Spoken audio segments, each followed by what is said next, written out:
విశాఖలో గత కొంతకాలంగా క్రైమ్ పెరిగిపోయిందని మాజీ మంత్రి గంటా శ్రీనివాసరావు అన్నారు. హత్యకు గురైన తహసీల్దార్ రమణయ్య కుటుంబాన్ని కేజీహెచ్ మార్చురీ వద్ద గంటా శ్రీనివాస్ పరామర్శించారు. ఈ సందర్భంగా గంటా శ్రీనివాస్ మాట్లాడారు. రాష్ట్రంలో నేరాలు అదుపు చేయడంలో ప్రభుత్వం పూర్తిగా విఫలమవ్వడంతో నేరాలు పెరిగిపోయాయని విమర్శించారు.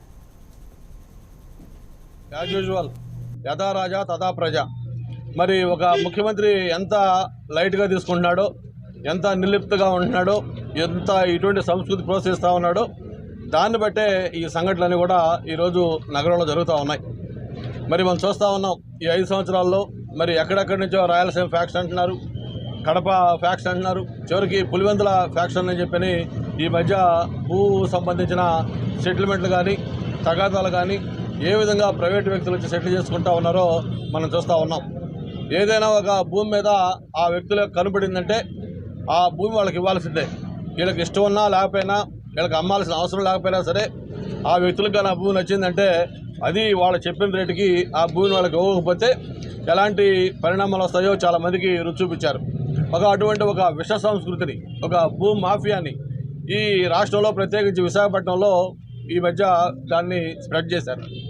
మరి దీనికి అంతకు కూడా మూలాలేంటి, అసలు ఎక్కడి నుంచి జరుగుతూ ఉన్నాయి? ఒకప్పుడు విశాఖ అంటే చాలా పీస్ఫుల్గా ప్రశాంతంగా మారిపోరుగా ఉన్నది ఈరోజు ఇది ఎగ్జిక్యూటివ్ క్యాపిటల్గా చెప్పుకుంటా ఉన్నారు వైఎస్ఆర్ పార్టీ ప్రభుత్వం వాళ్ళు.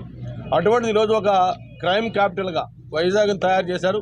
ఈరోజు తెల్లారితే పేపర్లో ఏం న్యూస్ వస్తుందో, టీవీలో ఏం న్యూస్ ఛానల్స్ వస్తుందో అని చెప్పని ప్రతి ఒక్కరు కూడా భయపడే విధంగా ఈరోజు ఇక్కడ పరిస్థితి తయారైంది. ఇప్పటికైనా సరే ప్రభుత్వం దీని మీద సీరియస్గా దృష్టి పెట్టాల్సిన అవసరం ఉంది. ఈరోజు చూస్తూ ఉన్నాం ఏదో ప్రొఫెషనల్ కిల్లర్స్ లేకపోతే పెద్ద పెద్ద మాఫియా గ్యాంగ్స్ కాదు, చిన్న చిన్న పిల్లలు కూడా ఈరోజు క్రైమ్కి పాల్పడుతూ ఉన్నారు. దీని అంతలో కూడా కారణం ఏంటంటే ఏదైతే ఈరోజు గంజాయి లాంటి మాదక ద్రవ్యాలు కానీ ఇవన్నీ కూడా విచ్చలవిడిగా దొరకటం, దేశం మొత్తానికి కూడా గంజాయి ఈరోజు ఆంధ్రప్రదేశ్ నుంచి సరఫరా అవుతూ ఉందంటే పరిస్థితి అర్థం చేసుకోవచ్చు. ఆ మూలాల్లో కూడా వెళ్ళాల్సిన అవసరం ఉంది. సాక్షాత్తు దేశానికి సంబంధించిన హోమ్ మినిస్టర్ అమిత్ షా గారు విశాఖపట్నంలో మధ్య మీటింగ్ పెట్టినప్పుడు అన్నారు, ఈ రాష్ట్రంలో భూ మాఫియా పెరిగిపోయింది, భూ కబ్జాలు ఎక్కువైపోయినాయి, నేరాలు ఎక్కువ జరుగుతూ ఉన్నాయి, ముఖ్యంగా విశాఖపట్నంలో నేర సంస్కృతి పెరిగిపోయింది అని సాక్షాత్తు సెంట్రల్ హోమ్ మినిస్టరు విశాఖపట్నం బహిరంగ సభలో చెప్పిన నేపథ్యం మీరు